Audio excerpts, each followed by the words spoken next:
তিনবারের সাবেক প্রধানমন্ত্রী বেগম খালেদা জিয়ার নামাজে জানাজায় অংশ নিতে দেশের বিভিন্ন প্রান্ত থেকে ছুটে আসছেন বিএনপির নেতাকর্মীরা।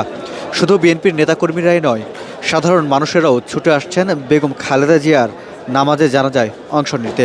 দর্শক, এই মুহূর্তে আমরা রয়েছি জাতীয় সংসদ ভবনের মানিক মিয়া এভিনিউ এলাকার ঠিক সম্মুখভাগে, অর্থাৎ মিরপুর যে সড়ক রয়েছে সেই সড়কের বর্তমান যে দৃশ্য, সেই দৃশ্যটি আপনারা দেখতে পাচ্ছেন কালের কণ্ঠের মাধ্যমে।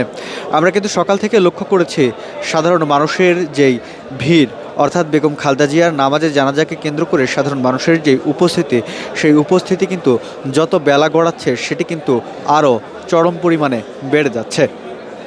দেশের বিভিন্ন প্রান্ত থেকে কিন্তু এই সকল মানুষরা ছুটে এসেছেন শুধুমাত্র বেগম খালেদা জিয়াকে শেষ বিদায় জানাতে, বেগম খালেদা জিয়ার নামাজে জানাজায় অংশ নিতে। ইতিমধ্যেও বেগম খালেদা জিয়ার মরদেহ বহনকারী যে গাড়িটি, সেই গাড়িটি মানিক মিয়া এভিনিউয়ের উদ্দেশ্যে যাত্রা শুরু করেছে বলে আমরা জানতে পেরেছি।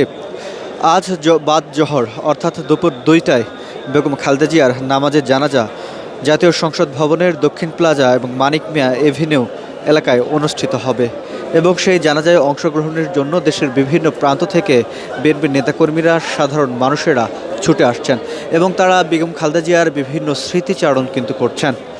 দর্শক, যদি একটু জানিয়ে রাখি, 1 মাসেরও বেশি সময় ধরে রাজধানীর বসুন্ধরা আবাসিক এলাকায় অবস্থিত এভার কেয়ার হাসপাতালে নিবিড় পর্যবেক্ষণে চিকিৎসাধীন অবস্থায় ছিলেন তিনবারের সাবেক প্রধানমন্ত্রী বেগম খালেদা জিয়া। চুল পড়া অনেক কমে গেছে, থ্যাংক ইউ মা। চুলের ভিটামিন জুই মাল্টিভিটামিন কোকোনাট অয়েল।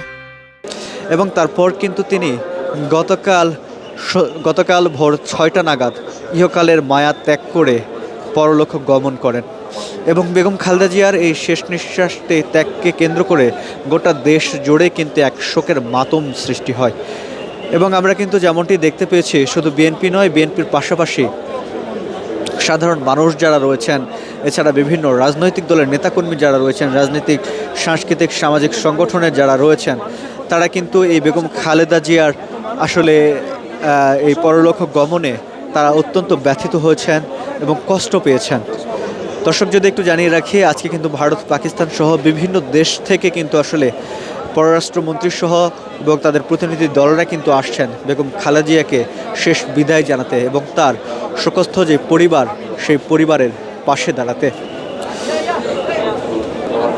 দুপুর 2টায় বেগম খালেদা জিয়ার নামাজে জানাজা পর তাকে নিয়ে যাওয়া হবে জিয়া উদ্যানে, অর্থাৎ শহীদ প্রেসিডেন্ট জিয়াউর রহমানের কবর যেখানে রয়েছে তার ঠিক পাশেই, সেখানেই কিন্তু বেগম খালেদা জিয়ার কবর দেওয়া হবে এবং ইতিমধ্যে কবর দেওয়ার যে সকল আনুষঙ্গিক কাজ, সেই প্রস্তুতি সেরে নেওয়া হয়েছে।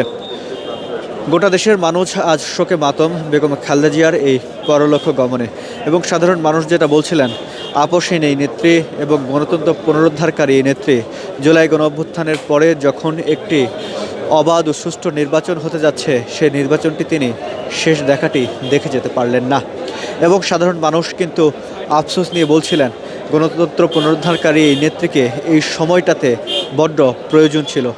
এবং আপনাদেরকে দর্শক আমরা যেমনটি দেখানোর চেষ্টা করছিলাম,